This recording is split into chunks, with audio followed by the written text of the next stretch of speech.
Salawat kepada baginda Nabi kita Muhammad sallallahu alaihi wasallam, khusus di bulan Sya'ban kita perbanyak baca salawat. Semoga salawat kita menjadi syafaat untuk kita di yaumil akhir.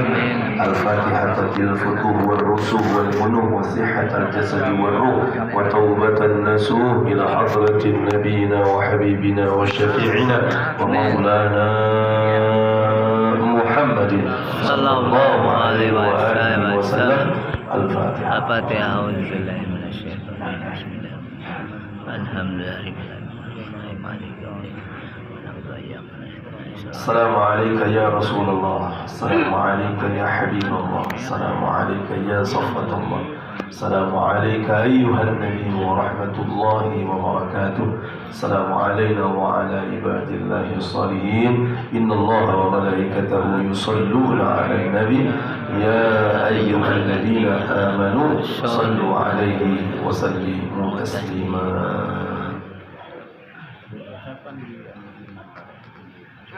اللهم صل وسلم على سيدنا محمد وعلى آل سيدنا محمد. يا رب صل على محمد، يا رب صل عليه وسلم.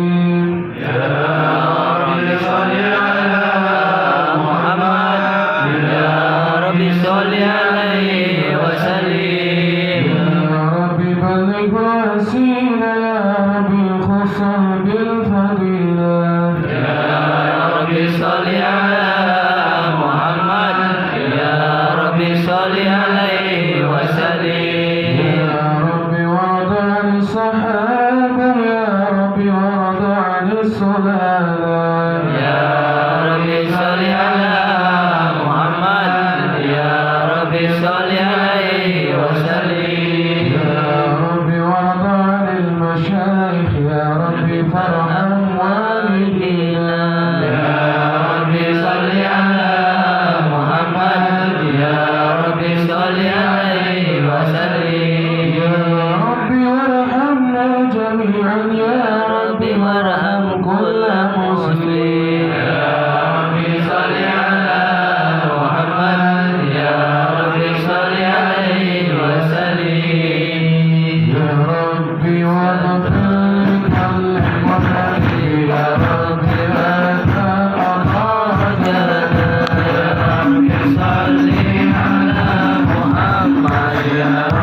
Assalamualaikum warahmatullahi wabarakatuh.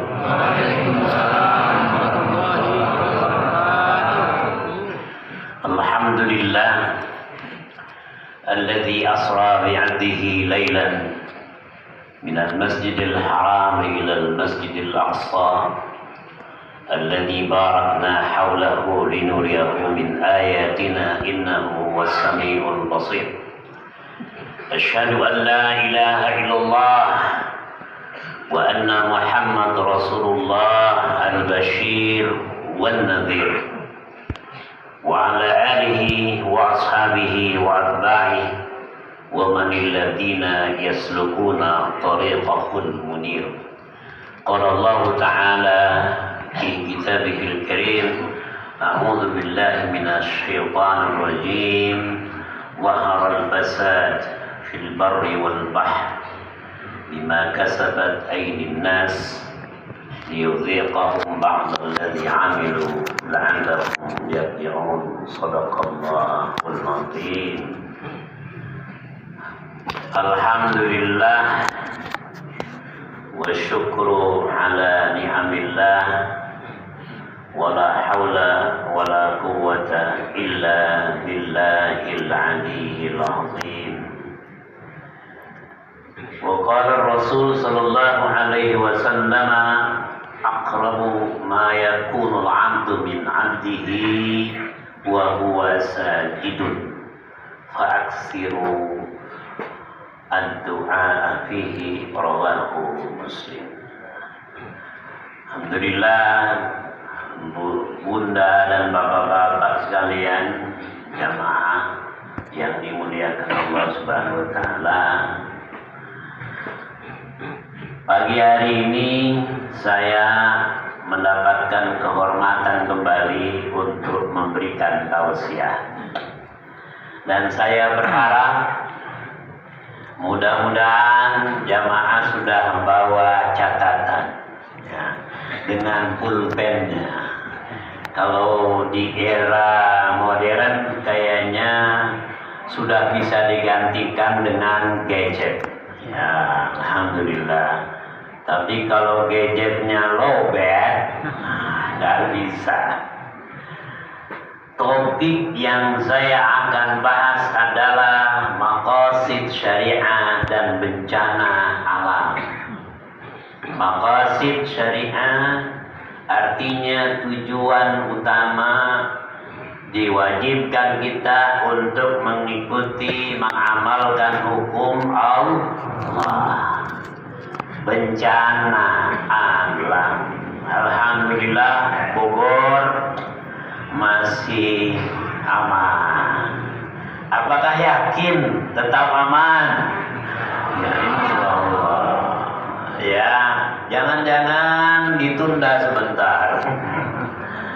Jadi tidak ada jaminan negara ini atau wilayah kita aman kecuali apabila penduduknya salihun wa muslihun, orang-orang yang saleh dan siap melakukan koreksi kepada para penguasa yang tidak saleh. Dan jemaah sekalian, ada 5 poin yang harus kita pahami dari maqasid syariah. Atau maqasid syariah itu terdiri dari 5 hal. Yang pertama, hifdzuddin, menjaga agama, ya. Yang kedua, hifdzun nafsi. Hifdzun nafsi, menjaga jiwa raga kita, badan kita, jasmani kita, ya. Yang ketiga, hifdzul aqli, menjaga otak kita. Di mana otak kita? Di bawah atau di atas? Apa dan bagaimana jarak antara otak dan dengkul? Mana yang lebih kuat, dengkul atau otak? Ada orang yang lebih mengutamakan menggunakan otot dan bukan otak. Ya, yang keempat, hilmun nasali, menjaga keturunan. Semua punya keturunan. Siapa yang tidak mendambakan keturunan adalah bukan manusia. Semua mendambakan anak. Ibu punya anak? Alhamdulillah. Berapa? Banyak. Alhamdulillah. Jangan sedikit, produktif. Ya, harus menjadi wanita yang produktif. Anaknya lebih dari satu. Sekarang pada komplain, susah ngurus anak. Ya, setiap zaman memang banyak masalahnya, banyak tantangannya. Yang kelima, hifdzul mal, menjaga harta, menjaga aset. Kita punya harta, alhamdulillah, minimal ya, punya rumah ya. Kalau sekarang masih ngontrak, kita doakan semoga punya rumah pribadi, ya kan? Itu butuh waktu, ya nggak langsung. Nah, jamaah sekalian, ini 5. Mudah-mudahan sampai ya nanti kita hafal yang namanya maqasid syariah. Nah, kita akan bahas satu persatu yang namanya agama. Kita punya agama. Apa agama kita? Apa Islam? Nah, ya, alhamdulillah, agama Islam agama yang diridhai oleh Allah Subhanahu wa ta'ala. Islam artinya menyerahkan diri kepada kehendak Allah. Muslim adalah laki-laki yang menyerahkan diri.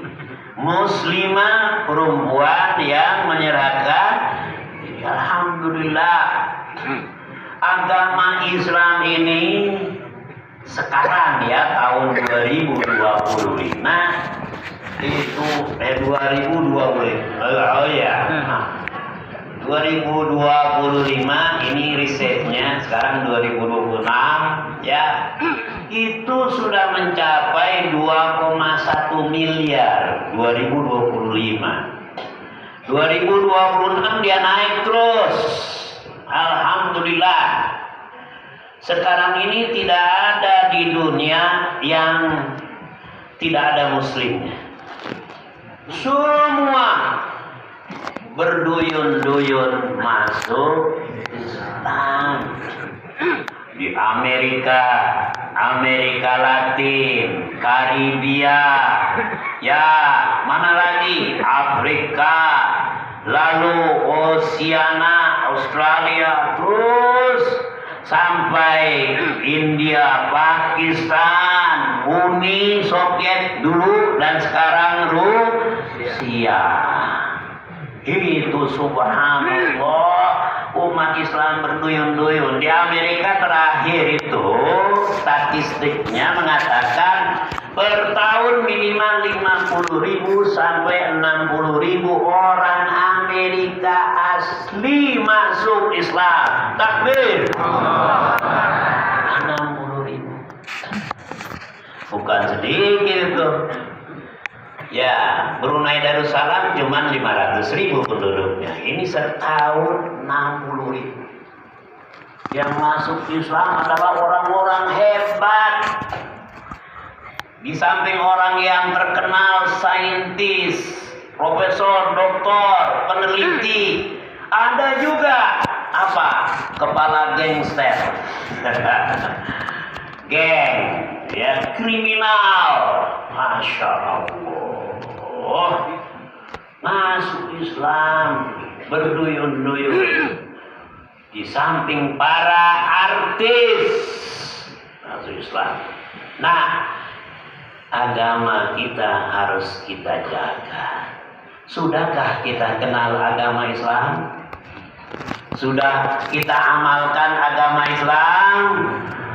Agama itu terdiri dari 3 hal, 3 aspek. Yang pertama akidah, yang kedua ibadah, yang ketiga muamalah. Oke, hafal ya, nanti bulan depan ditanya. Akidah, ya, ibadah, muamalah. Ini harus satu level. Akidah kita harus baik. Ya, jadi akidah itu nggak boleh dijual belikan. Akidah itu nggak boleh dicampur ya dengan yang lain. Akidah kita ada. Saya baru baca sebuah berita dari Rusia. Apa katanya? Seorang pendeta dari Kristen Ortodok namanya Vladimir Nyumov. Vladimir itu biasanya orang-orang hebat. Seperti Presiden Rusia, siapa namanya? Vladimir Putin. Ya, ini Vladimir Nyumov, dia kepala gereja Ortodok. Di gereja itu ada 274 denominasi, 274 mazhab. Itu di dalam agama Kristen. Salah satunya Kristen Udah pernah masuk gereja Kristen Ortodok? Wah, di mana adanya? Terutama di Rusia dan Eropa bagian timur. Tahu kan sebelah timur mana tuh? Eropa Timur. Rusia. Dia punya gereja mirip-mirip dengan masjid. Nah, makanya nanti kalau jalan-jalan ke Rusia, udah pernah ke Rusia? Insya Allah kita doakan ya Pak Ustaz-Ustaz di sini ya. Ya, Ustaz Yusuf sedang ya mengurusi ya masalah travel bureau dan wisata. Nanti mau jalan-jalan ke sana, ya tinggal daftar aja Ibu. Ya, daftarnya sekarang. Jadi kalau Ibu pergi ke sana, ke Moskow, tahu Moskow kan? Tahu. Moskow tahu? Ya, di sebelah mana Moskow itu? 4 jam dari Dubai. Ya. Ya. Jadi sebelum kita landing pesawat kita ini, kira-kira naik pesawat apa kita? Awalnya Emirat, Qatar, Garuda nggak sampai. Masya Allah, itu negara Muslim paling besar. Kok Garuda nggak bisa terbang ke sana? Pulus. Ya, bensinnya cuma sampai di Jeddah atau sampai di Amman, sampai di Belanda. Ke Belanda sampai, ke Moskow enggak. Nah, sebelum landing.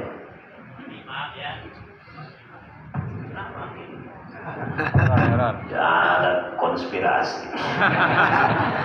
Karena Donald Trump mau nyerang Iran. Donald Trump itu the man, stay president. Itu presiden Amerika yang gila. Jangan-jangan nanti di take down ini ya. Kenapa? Ingin nyerang Iran. Ingin ngambil Greenland. Tahu Greenland? Sono tuh dekat Denmark. Yang semuanya salju. Pokoknya kalau kita ke sana, baju-baju ini nggak ada gunanya. Baju semua orang di sana nutup aurat. Itu orang Greenland itu yang paling Islami. Ya, kalau di kita kan nggak ditutup aurat. Di Greenland udah ditutup masih kedinginan. Nah, pas kita mau landing, itu kita lihat, Masya Allah, banyak sekali masjid ya. Jadi tahu nggak Kubah di masjid? Kubah Itu Kuba dari mana asalnya? Coba Bu, siapa yang tahu nih kasih hadiah? Aditya, Kuba asalnya dari mana? Bukan dari Islam, dari Kristen. Jadi dia gereja itu pakai kubah, lalu di atasnya baru salib. Pas kita mau landing, kita alhamdulillah banyak masjid. Ternyata bukan, namanya gereja ortodok. Ya, jadi itu paling mudah tuh. Kalau umat Islam tinggal ganti salibnya menjadi ya subhanallah. Saya juga baru pertama ke sana lihat. Subhanallah, banyak sekali masjid ini. Pojokan masjid. Oh, ternyata gereja. Warnanya tahu nggak kesenangan kita? Kubah warna emas. Kan ada masjid warna emas di sini. Iya, kubah asalnya dari mereka, bukan dari umat Islam. Tahu menara? Menara ini nggak ada menara ya di Alia ya. Menara asalnya dari mana? Manar itu tempat pembakaran. Jadi kalau orang dibakar, lalu ada asapnya keluar, namanya menara. Nah, kita pakai Manaratul Islam. Kita ganti di atasnya ada speaker. Jadilah ya menara. Ya, itu asalnya tempat pembakaran di mana asap keluar. Sudah paham ya? Tulis. Ya, nanti ditulis, ingat-ingat. Nah, itu gereja ortodok yang baru masuk Islam, lalu dikomentari oleh Presiden Putin. Silakan Mr. Vladimir Nyumoyov masuk Islam. Tahu nggak bagaimana dia bisa masuk Islam? Tetangganya seorang perempuan masuk Islam. Setelah masuk Islam, dia berubah karakternya, perilakunya berubah. Insya Allah. Ini maaf, ini ada yang berbunyi. Nah, terus dikaji oleh si Vladimir tadi. Kamu kenapa masuk Islam? Islam itu baik. Tubuh kita nggak boleh diobrak, nggak boleh mabuk-mabuk. Dengan orang tua harus hormat. Oh, bagaimana Islam? Apakah menghormati Kristen? Sangat-sangat menghormati Kristen. Di dalam Al-Quran ada surah Maryam. Ya, subhanallah, Maryam dianggap oleh orang Islam sebagai manusia terbaik. Wanita terbaik siapa? Maryam. Wah, benar. Ambil Al-Quran, dia baca. 2-3 bulan kemudian masuk Islam. Subhanallah. Itu Vladimir Nyumoyov, ya, dia itu adalah ketua dan kepala pendeta. Ya, subhanallah, masuk Islam. Nah, jemaah sekalian, jadi kita ingin paham agama. Kalau di luar negeri agama kita dielu-elukan, bagaimana di dalam negeri? Apakah di dalam negeri dielu-elukan juga atau tidak? Banyak ini musuh Islam ini. Ya, dirubah akidahnya, diganggu akidah kita, lalu diganggu ibadah kita, bahkan muamalah kita. Muamalah itu hubungan antara manusia dengan manusia. Nah, diganggu, oke. Kita ada Kristen, ada Muslim. Giliran hari Natal kita diajak Natalan boleh atau tidak? Haram. Tapi kan yang ngajak Menteri Agama. Ya. Yang ngajak Menteri Agama, gimana? itulah. Ini kadang-kadang menteri juga nggak bisa kita jadikan sebagai jaminan. Jadi muamalahnya dosa. Ingat nggak? Nabi Muhammad itu sudah ditawarin. Ya Muhammad, melalui pamannya yang bernama Abu Thalib. Ya Muhammad, ada tawaran menggiurkan. Ya Muhammad, kalau engkau ingin menjadi raja, kami jadikan engkau raja. Muhammad ya ibn Ami, wahai keponakanku, kalau engkau mau nikah dengan wanita tercantik, aku dan kami carikan wanita yang paling cantik se-Arab. Tahu wanita cantik di Arab? Ibu-ibu tahu nggak? Sekarang udah dibuka-buka di Arab Saudi. Dulu masih ditutup, sekarang udah boleh. Insyaallah. 16 kilometer dari Mekah sudah ada diskotik. Tahu Bu diskotik? Tahu kelab malam? Bahasa Arabnya apa? Nadilail. Ya, Nadila itu kelab malam. Kena ramenya malam. 16,5 kilometer dari Makkah. Sudah ada. Nanti ada lagi. Di mana? Sono tuh. Dekat perbatasan dengan Laut Merah antara Yordania, Mesir, Saudi Arabia, namanya Neom. Itu kota internasional super bebas. Itu dekat dengan Yordania. Dibangun kota baru itu biayanya tahu nggak berapa? 500 miliar dolar Amerika. Bu, bawa kalkulator nggak? Bapak bawa kalkulator. 500 miliar dolar itu kalau dirupiahkan berapa? 1 miliar dolar yang ingin dibayarkan oleh Indonesia ke board office. Ya, tahu kan? Nah, jadi terlalu melebar nanti aja deh. Ya, 16,7 triliun. 17 triliun. 17 triliun kali 500. Wallahu a'lam. Berapa jumlahnya? Masya Allah. Di sana nanti ada jet ski, ada orang berselancar, ada nightclub super bebas, minum-minuman, semuanya yang diharamkan dalam Islam dihalalkan di kota baru itu. Betul Pak Kiai? Kalau nggak percaya pergi aja deh. Dari ibu kota Riyadh sekitar 700 km. Masya Allah. Sekarang kalau Bapak Ibu umroh, masa berlakunya berapa lama? Ini mau umroh nih. Berapa lama umroh? Berapa? Visanya berlaku berapa lama? 3 bulan. Jadi 3 bulan.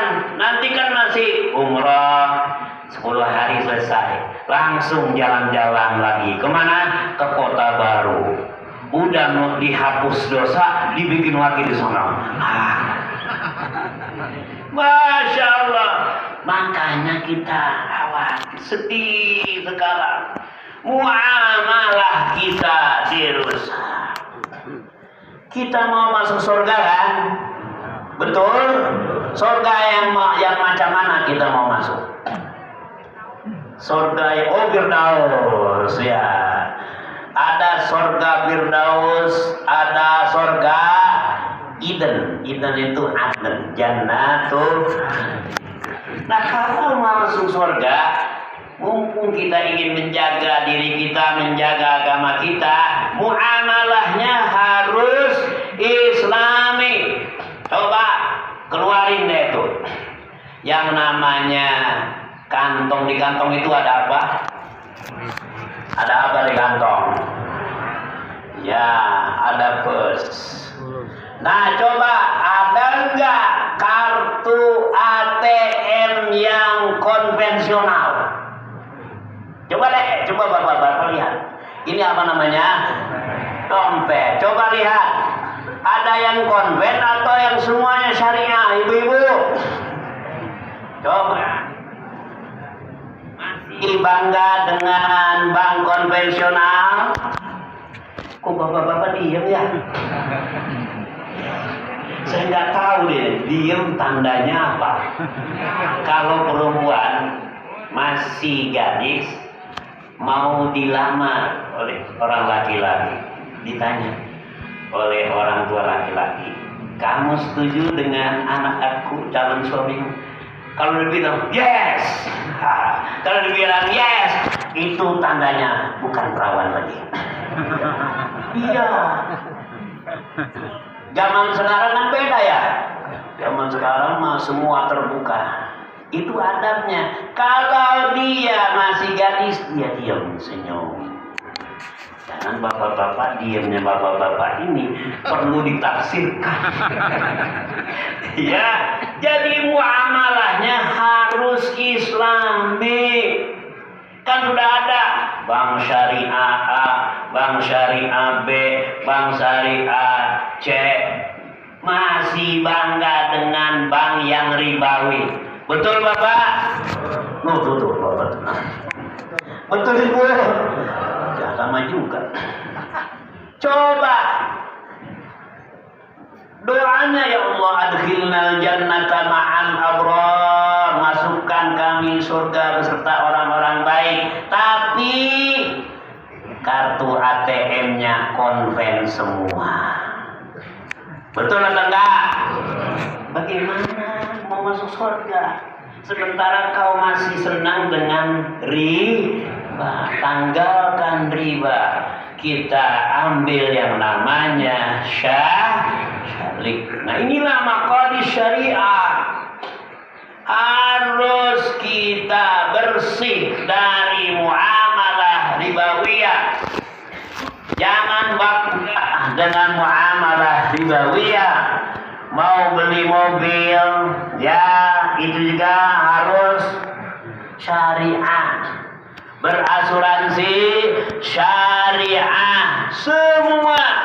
Kalau memang masih nyampur aduk antara syariah dan non syariah, kata malaikat, la was'alaika, nggak mungkin kau masuk surga. Namanya juga nyampur antara yang halal dan haram. Jadi mulai tahun 2026 siap kita hijrah ke syariah. Setuju?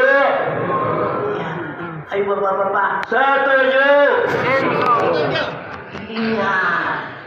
Kalau bilang setuju, diaminkan oleh malaikat. Ya Allah, ini hamba-hambamu yang ngaji pagi ini betul-betul hijrah. Ya kan? Perlahan-lahan hijrah. Jadi agama sekarang dikacaukan oleh manusia. Dan kita harus memantapkan akidah kita. Jangan sampai dicoba sedikit goyang. Ya, itu nomor satu. Agama kita sudah bagus, hukumnya sudah bagus, muamalahnya sudah bagus. Justru kita punya tanggung jawab menjaga yang semuanya sudah bagus itu. Jadilah qudwatun hasanah. Suri tahu ada orang muslim harus jadi contoh yang baik. Oke, ada di antara ibu yang jadi ketua RT. Alhamdulillah, bapak kasih banyak. Ya, jadilah ketua RT yang baik. Minimal muslim yang baik siap jadi pemimpin. Ketua RT, ketua RW, lurah, camat, wali kota. Kalau wali kotanya baik, rakyatnya disitulah amal ibadah. Jangan kira jadi RT nggak mungkin masuk surga. Coba yang pengalaman jadi RW sering mendamaikan orang ribut. Ya, itu mendamaikan orang yang bersengketa pahala atau tidak? Pahala. Mendamaikan istri dan suami yang ribut, ada enggak? Banyak. Ya, ada piring-piring yang melayang, ada enggak? Aku ibu, karena yang dekat dengan piring adalah ibu ya. Kalau yang dekat dengan asbak biasanya Masya Allah ya. Nomor satu, agama harus kita jaga. Ya, namanya hifdzuddin. Kalau ada yang menghina agama, kita nasihati, jangan. Agama itu petunjuk bagi umat manusia. Agama itu yang akan menenangkan Anda, yang akan membawa Anda hidup tentram dengan agama. Orang yang tidak punya agama ada orang yang kehilangan arah dalam hidupnya. Oke, nomor satu. Nomor dua, yaitu hifdzun nafs, menjaga jiwa kita, badan kita, ya, tangan, jari-jari kita, hidung kita, mata kita, itu punya siapa? Ya Allah. Punya siapa, Bu? Nah, jangan dirusak. Nih kepada perempuan khususnya ya, ibu-ibu, maaf. Ada sekarang semboyan mengatakan begini. Apa kata mereka? Jasadku, tubuhku adalah milikku. Tubuhku adalah milikku. Bapak setuju? Ibu setuju nggak? Benar. Kok ragu-ragu? Tubuhku adalah milikku. Ini adalah semboyan yang balun mudilun, salah, sesat dan menyesatkan. Dari mana semboyan ini? Dari negara-negara sekuler, dari wanita-wanita yang free sex, wanita-wanita yang bebas. Apa kata mereka? Ngapain pakai jilbab? Panas.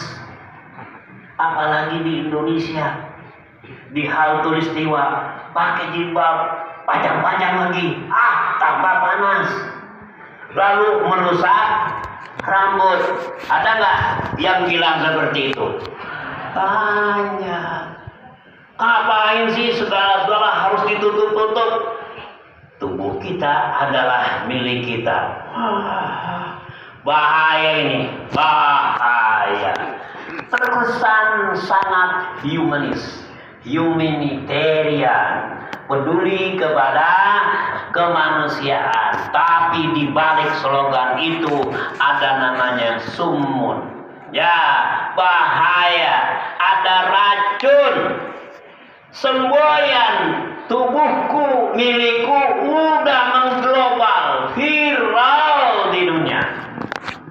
Maka wanita yang terpengaruh bilang, oke, ini adalah semboyan kita. Ya, kita mau ngapain saja, mau pergi ke diskotik, mau dugem, ya udah itu urusan kita. Orang lain tidak mempunyai hak melarang-larang kita. Terkesan sepintas benar. Coba kita lihat. Sekarang sudah menjalar virus ini kemana-mana. Nih saya lihat, banyakan adalah kaum wanita. Kaum wanita yang tinggal di Indonesia, kita ini di Asia Tenggara, warna kulit kita sawo matang atau putih? Sawo matang. Ibu mau kulitnya sawo matang atau mau putih? Jawab, Bu, jawab. Ada bilang, wah mau putih biar kelihatan cantik. Salah. akhirnya dioperasi. Seperti Michael Jackson. Hafal tuh. Kok hafal sekali Michael Jackson. Tahu nggak Salahuddin Al-Ayyubi siapa? Tuh, nggak tahu tuh. Ini yang salah bapak-bapak nggak ngajarin. Bu, tahu nggak Jabal Tariq? Nggak juga. Tapi Michael Jackson oke. Lionel Richie oke. Ya, Insya Allah. Mau putih dari hitam kayak Michael Jackson. Tahu nggak mengapa? Michael Jackson nggak mau bersalaman dengan orang lain. Pigmentnya rusak. Ini orang yang sawo matang dan hitam lebih tahan banting daripada orang yang kulitnya putih. Betul, Bu? Ya, mengapa udah dikasih cantik kayak begini mau diganti-ganti? Hidung. Coba hidung ibu pesek atau mancung? Itulah yang terbaik, Bu. Jangan diganti-ganti. Ya kan? Mengapa? Kalau orang hidungnya pesek, jidatnya ke belakang. Coba deh. Ada kaca, lihat wajah. Ya, di HP ada. Kalau orang hidungnya mancung, jidatnya maju ke depan. Coba deh, yang hidungnya mancung. Ini memang sudah postur yang Allah ciptakan buat kita. Mengapa? Kalau sujud, orang yang jidatnya ke belakang dan hidungnya mancung, karena dia mau mancung, ketekan tuh hidung. Lama-lama yang sudah mancung pesek lagi. Tuh, kita harus jaga apa yang Allah sudah berikan. Ya, beginilah emang sudah yang terbaik. Ya kan? Inilah yang paling afdal menurut Allah. Ini mau macam-macam dirubah. Biasanya yang melakukan ya perubahan dan plastik operasi plastik laki-laki atau perempuan. Nasihatilah istri ibu. Biaya mahal. Lalu sekarang ini banyak segalanya dioperasi. Yang ini alis dijahit. Masya Allah. Bukan main sayang-sayang. Coba itu namanya hidung yang dioperasi dengan plastik, asli atau tidak asli? Asli atau tidak? Palsu. Masa suami mau dicium oleh plastik? Gak mau, saya maunya yang asli. Nah, ini makanya dalam Islam taghyiru khalqin min khalqillah haramun. Kecuali kalau tabrakan, rusak muka baru. Ini nggak apa-apa, sehat. Ternyata setelah dioperasi plastik sering sakit, punya sinus. Wah, ya di Michael Jackson nggak mau salaman. Kenapa? Karena tertular virus dan bakteri. Asalnya hitam dirubah menjadi. Nah, jaga diri kita itu pertama. Yang kedua, bagaimana menjaga diri kita? Ya kan? Kita punya mata diistirahatkan. Mau ngaji nggak mungkin 11 jam ngaji, ya kan? Lalu kaki kita istirahatkan. Semua tubuh itu akan dimintakan pertanggungjawabannya. Nih, kaki yang kita punya sering dibawa kemana? Ke mall atau ke majelis taklim? Waduh, ibu berani banget jawab. Pelakunya, pelaku ya. Biasanya yang kita temui di mall sekarang ini banyakkan perempuan atau laki-laki. Alhamdulillah. Yang di surga banyak laki atau perempuan? Subhanallah. Nah, jadi kita ini tidak boleh ya mengeksploitif kita punya anggota tubuh. Sholat oke, tapi ada waktunya. Baca Quran oke. Ya, nah itu kita jaga. Satu lagi, nomor 3 sangat berbahaya. Apa? Narkoba. Narkoba ini perputaran bisnisnya triliunan rupiah 1 bulan. Ada nggak di antara keluarga kita yang terkena narkoba? Alhamdulillah tidak. Presiden Donald Trump menangkap presiden yang asal dari Madura. Namanya Nicolas Maduro. Di mana itu? Venezuela. Diculik oleh presiden Amerika dengan tuduhan Venezuela mengekspor narkoba. Diculik dengan istrinya yang namanya Donald Trump. Ya, tangkap, dibawa ke Amerika. Ternyata Bapak Ibu jamaah sekalian, saya dapat info. Ya, narkoba dikirim dari luar negeri ke Timur Leste. Ini info. Lalu dari Timur Leste dibawa melalui darat katanya ke NTT, terus ke negara dan wilayah Indonesia lain yang paling dekat ke Bali.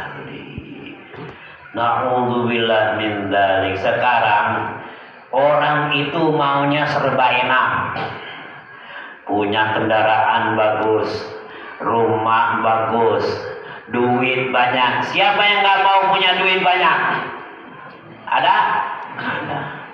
Dengan cara yang mudah, akhirnya jualan narkoba. Kata Allah, wala tulku biaidikum ila tahluka. Jangan kamu rusak jasad kamu dengan perilaku dan tangan-tangan kamu. Itulah narkoba. Narkoba itu merusak segalanya. Kalau sudah terkena narkoba, saya sering didatangi orang minta nasihat. Ada anggota keluarganya yang terkena narkoba, jadi zombie. Jadi udah gak bermanfaat. Sekolah berhenti, dagang berhenti, udah agak susah membebaskan diri bagi orang yang sudah candu narkoba. Maka jamaah sekalian, jagalah keluarga kita dari penyakit narkoba. Mengapa terlibat narkoba? Karena duitnya banyak. Ya, 1 gram berapa kira-kira? Ya Allah, 1 gram emas berapa Bu? 1 gram emas sekarang hampir 3 juta. Ya, kalau emas pasti ibu tahu. Kalau narkoba nggak tahu. Alhamdulillah ya.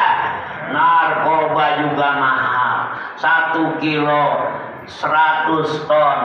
Masya Allah, datang dari luar negeri, dari Cina, dari Thailand, diselundupkan.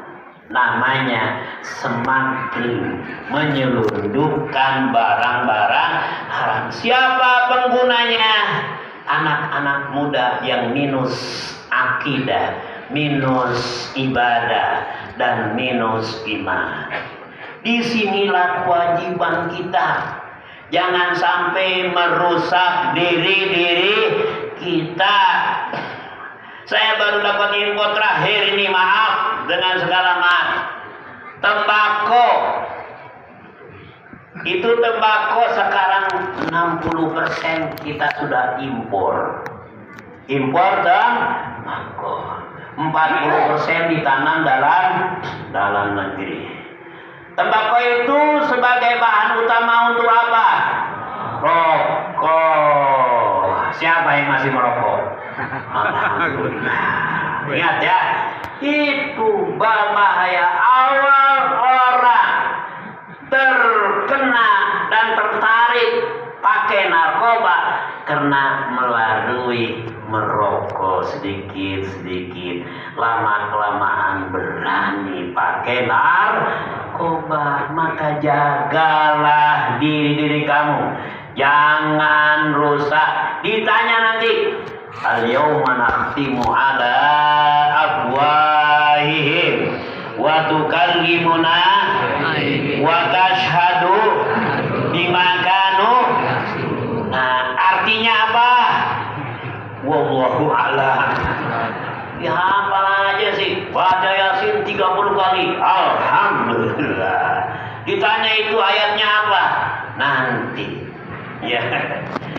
Al-yauma, satu hari kami akan kunci mulut-mulut mereka. Yang akan berbicara tangan-tangan mereka. Yang akan menjadi saksi kaki-kaki mereka. Mulut pensiun bicara. Kapan? Nanti. Ditanya nih koruptor, kamu korupsi ya? Enggak. Tapi yang berbicara itu tangan, mulutnya dikunci. Subhanallah. Na'udzubillah min. Maka ayat itu kita baca malam Jumat supaya ya nanti tangan kita tidak menjadi ganti mulut kita. Itulah yang akan dihisab. Oke, Bapak laki-laki dikasih postur tubuh yang ganteng. Ya, waktu masih muda. Perempuan cantik. Waktu masih muda. Nah, ada nggak yang menyalahgunakan nikmat itu? Banyak. Dijual kecantikannya. Ya kan? Sama juga bapak-bapak laki-laki mengeksploitasi kelebihan dan kegantengannya. Ya, boleh atau tidak? Tidak boleh. Ditanya nanti, wa tashhadu arjuluhum bima kanu yaksibun. Ini mulut udah nggak bisa jawab. Yang ngomong malam minggu dulu saya jalan-jalan, ya dulu waktu masih muda. Sekarang kalau udah tua jalan-jalannya kemana? Ke majelis taklim, ke masjid. Nggak bisa lagi kita menolak. Enggak, saya nggak jalan-jalan kok. Yang jalan-jalan orang lain. Bohong. Itu kata Al-Quran. Jadi jagalah jasad kita, jagalah diri kita. Nanti akan dimintakan jawabannya. Setiap jasad kita ini ada namanya jin. Ada jin dalam diri kita. Jin itu namanya apa? Korin. Nah ini ibu-ibu lebih pintar ya. Jin namanya korin. Jadi jin itu akan ngikutin kita kemanapun kita pergi. Ke supermarket ikut, ke masjid ikut, ke majelis taklim ikut. Pas kita meninggal, dia udah paham. Dia bisa ngikutin suaranya kita. Suara kita. Oh, saya dengar suara Fulana binti Fulana. Kan udah meninggal. Itu namanya korinnya. Korinnya. Maka kita nggak usah takut.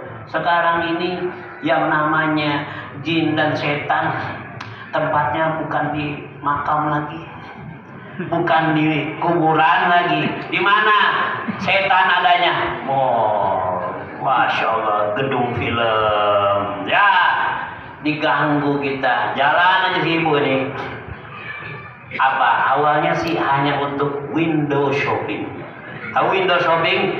Ngeliat di mall, ini ada baju mau lebaran, lihat dulu kita, diganggu oleh setan. Padahal ada bawa duit ini buat belanja mingguan, karena ada yang harganya diskon 75%, akhirnya takut. Ada pernah terjadi nggak bu pengalaman seperti itu? Nanti ditanya suaminya nggak beli apa-apa, mau kita puasa aja. Masya Allah. Oke, nomor 3. Nomor berapa persen ya? Nomor 2. Nomor 3. Ya, sekarang kita berkewajiban hifdzun nasab, menjaga keturunan. anak kita, keturunan kita. Hifdzun nasab. Wa anzir ashiratakal aqrabin. Anak kita amanah daripada Allah Subhanahu wa taala. Jangan dibiarkan mereka hidup bebas tanpa aturan. Ingat itu, laki-laki dan perempuan sama atau tidak sama? Ibu, anak laki-laki dengan anak perempuan sama atau tidak? Tidak. Tapi dulu ada semboyan tahun 80-an punya anak 2 saja. Ya kan? Laki-laki dan perempuan setuju atau tidak? Tidak. Anak 2. Siapa yang bilang anak 2 cukup? Ya, kalau punya anak 2 yang doain cuman 2. Kalau anak 7 yang doain. Nah, Bapak punya anak berapa, Pak? Pak yang di depan ini berapa anak? 3 ya. Subhanallah. Kita lebih baik diberitakan oleh Rasulullah, tazawwajul wadud al-walud. Nikahilah wanita yang subur, yang nanti bisa banyak melahirkan keturunan. Ya. Nah, kita harus menjaga akidah mereka. Jangan sampai banyak saja tapi tidak berkualitas. Banyak dan berkualitas. Siapa yang membuat anak itu berhasil? Nomor 1, kata Luqmanul Hakim di dalam Al-Quran adalah ibunya dan bapak. Coba kalau punya anak 5, ya semangatnya juga lebih kuat dari punya anak 2. Ya, kita sadar. Sekarang ini ada masalah besar yang dihadapi oleh beberapa negara besar seperti Jepang, Skandinavia, Eropa, ya, Bulgaria. Mereka mengalami masalah. Mengapa? Anak mudanya tidak banyak. Anak mudanya minoritas. Jepang sekarang, Masya Allah, ibu bapak sekalian, Jepang butuh tenaga kerja dari mana? Indonesia. Mengapa mereka butuh tenaga kerja di Indonesia? Ternyata orang di Jepang paling banyak sekarang yang tua-tua kayak saya. Orang tua itu sudah kurang produktif, nggak mau kerja di pabrik. Ngimpor dari mana? India, Pakistan, Indonesia. Nah, anak-anak kita adalah amanah dari Allah untuk kita didik. Jangan sampai salah mendidik anak-anak kita.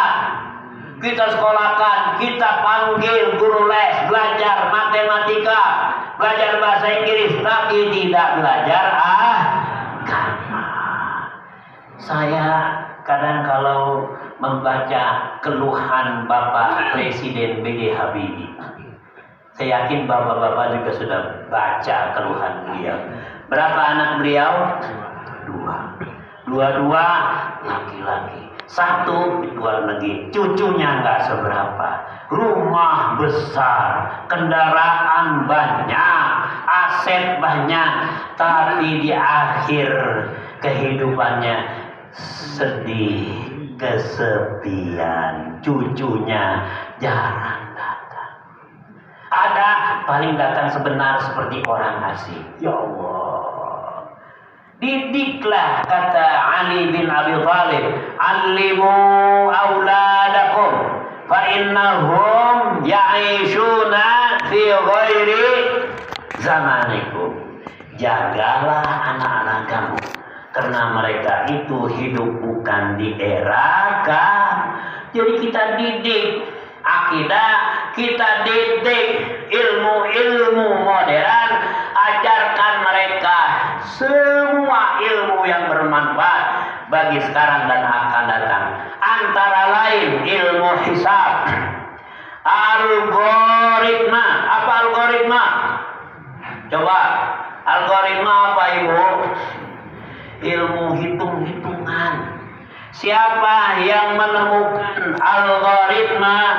Muslim, namanya Al-Khwarizmi. Orang barat nggak bisa mengucapkan, diganti algoritma. Kita ajarkan. Jadi jangan sampai anak itu tidak ngerti agama. Kita akan ditanya. Kata Imam Luqmanul Hakim, ya, diajarkan akidah. Kita tidak mungkin masuk surga sebelum selesai hisab tentang harta kita, tentang keluarga kita, tentang anak-anak kita. Kira-kira masuk di sana nanti ada cuma 2 tempat, surga dan neraka. Kira-kira semua kita masuk surga?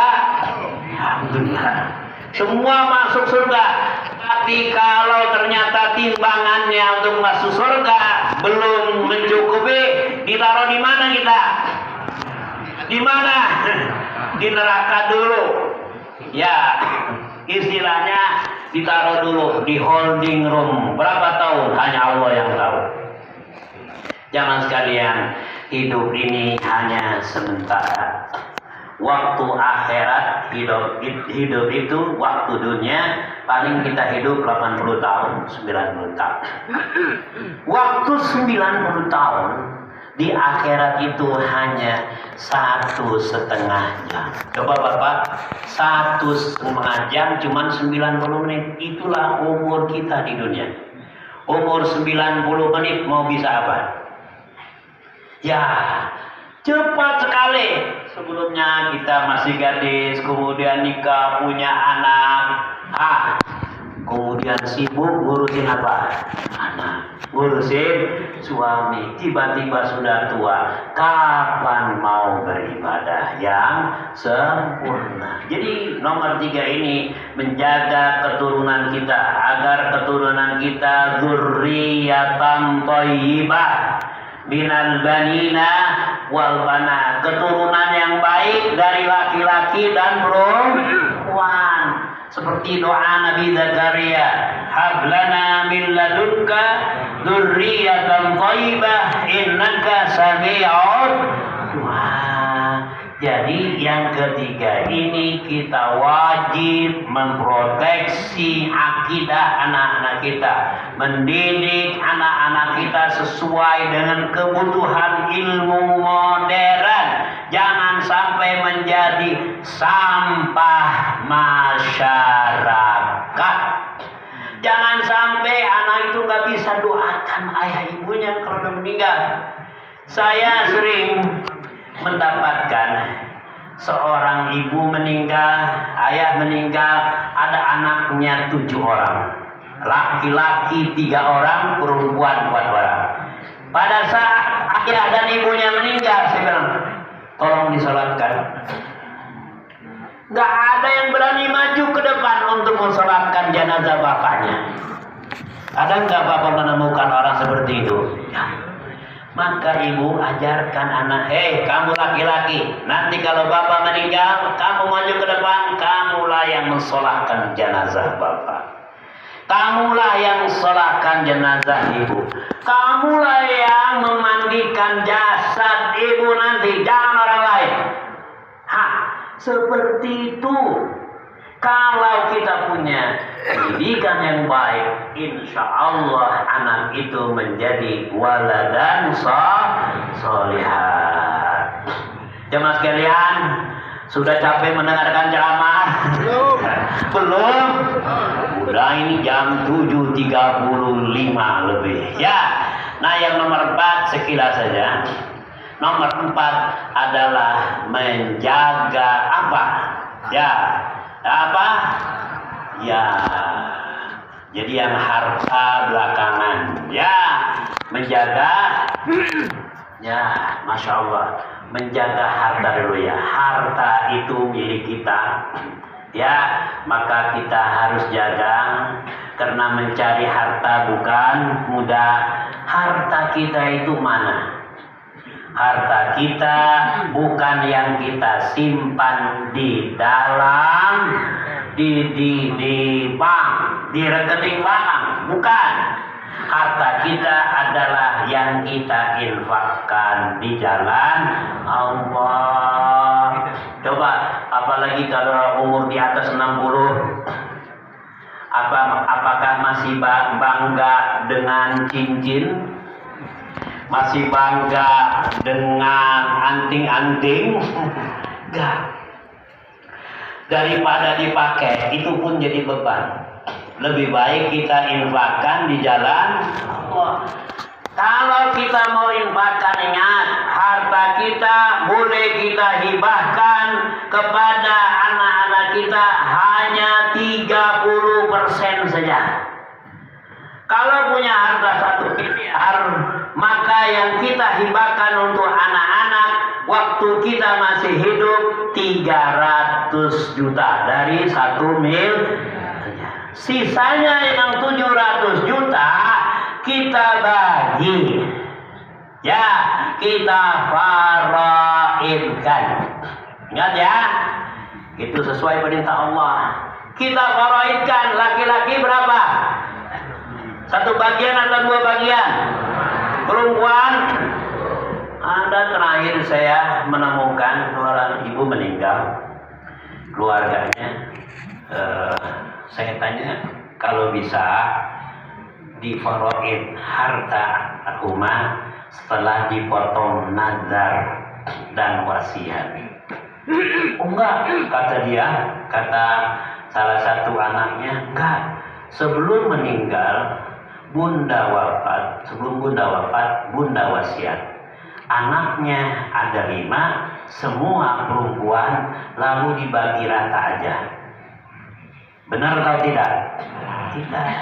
Anaknya ada 5, semuanya perempuan, maka dibagi rata aja harta itu. Kalau ada 500 juta, 100, 5 orang, 500. Nah ini nggak benar. Harta itu kita bagi. Ya, secara adil. Mencari harta itu nggak mudah. Saving, ngumpulin harta sampai dapat 1 M itu tidak mudah. Maka harta yang bermanfaat itu akan membuat manusia bahagia.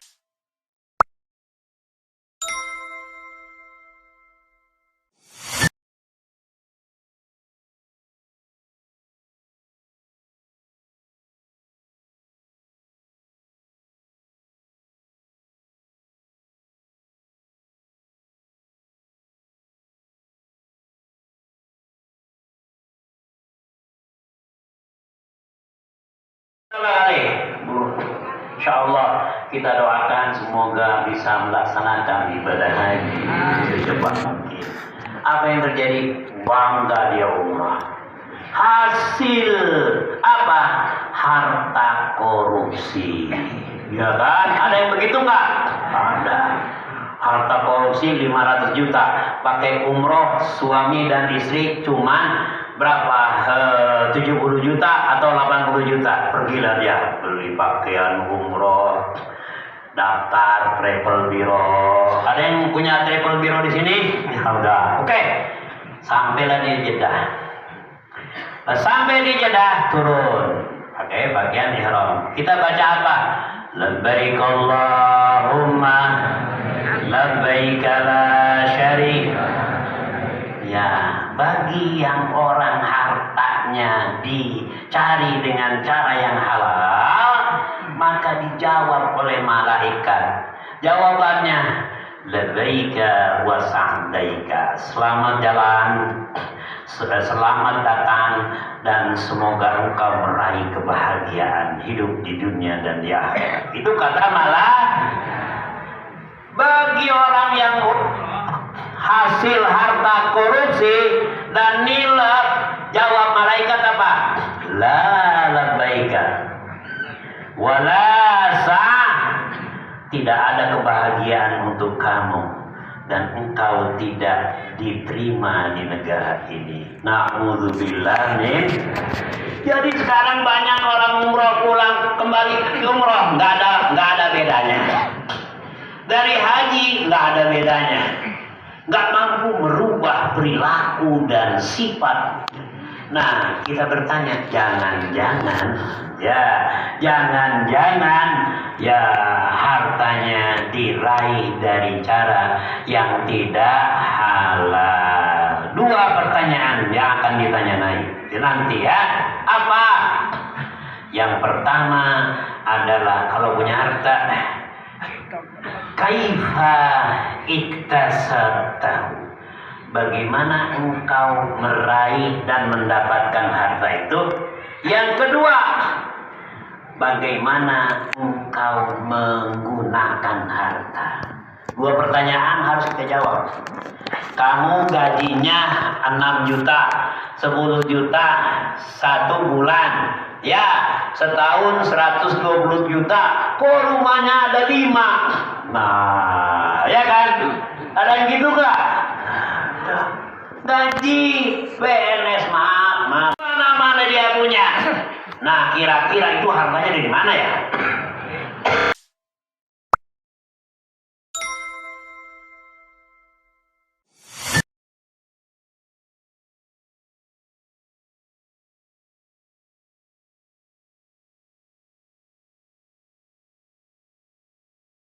Harta hibah.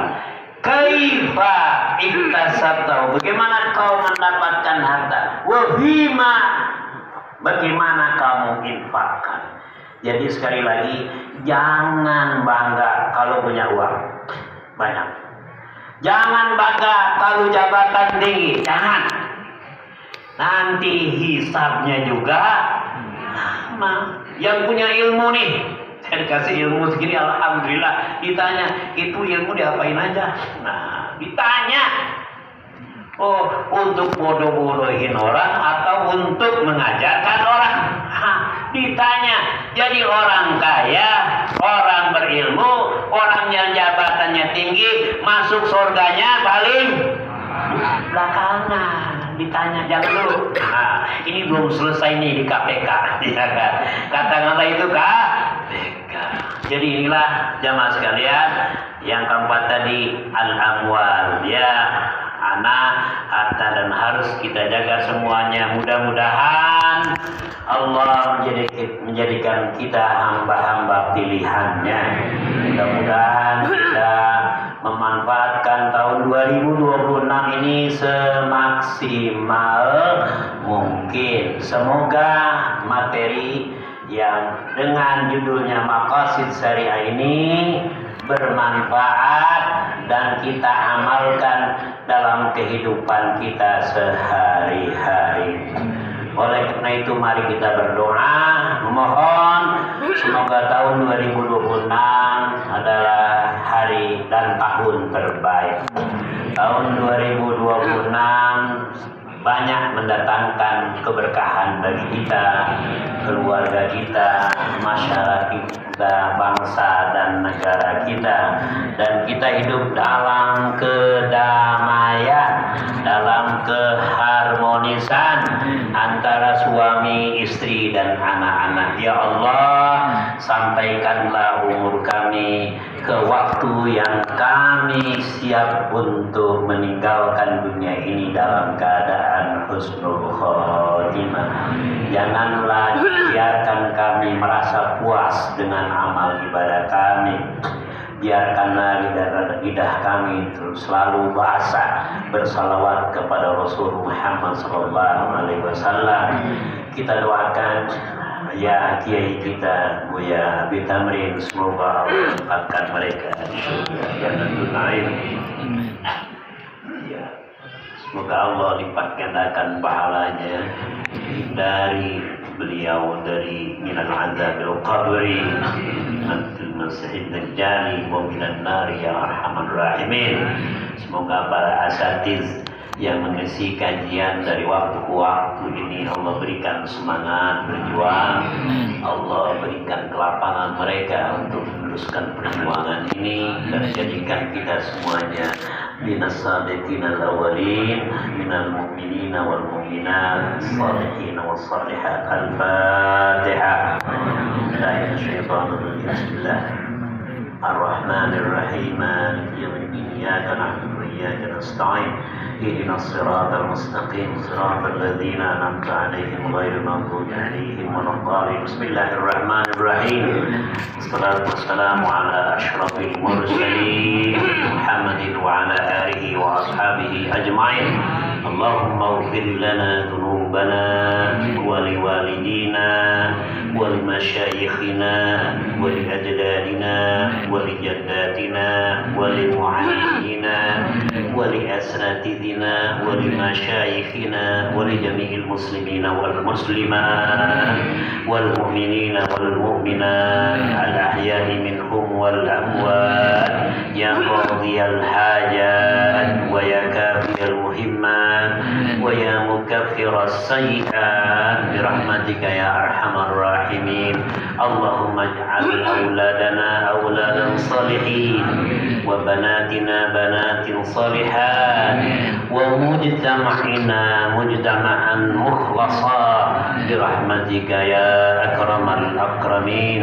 ربنا تقبل منا صلاتنا وقيامنا وركوعنا وسجودنا تعبدنا وتخشعنا وتمن تقصيرنا يا الله يا خير الناصرين.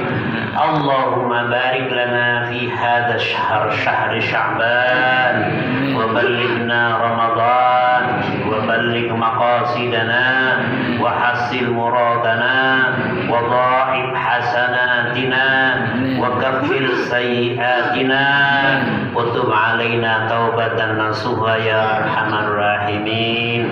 إنك تعلم ما نخفي وما نعلن وما يخفى عليك من شيء برحمتك يا أرحم الراحمين. اللهم إنا نعوذ بك من علم لا ينفع ومن قلب لا يخشى ومن شهوة لا تشبع ومن دعوة لا يستجاب لها.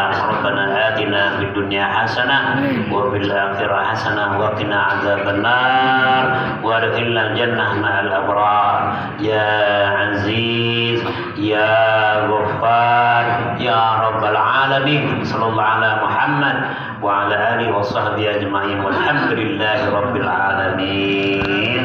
Mohon maaf atas segala kekurangan. Billahi taufiq wal hidayah wa ridha wal inayah wal afu minkum. Assalamualaikum warahmatullahi wabarakatuh.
Ya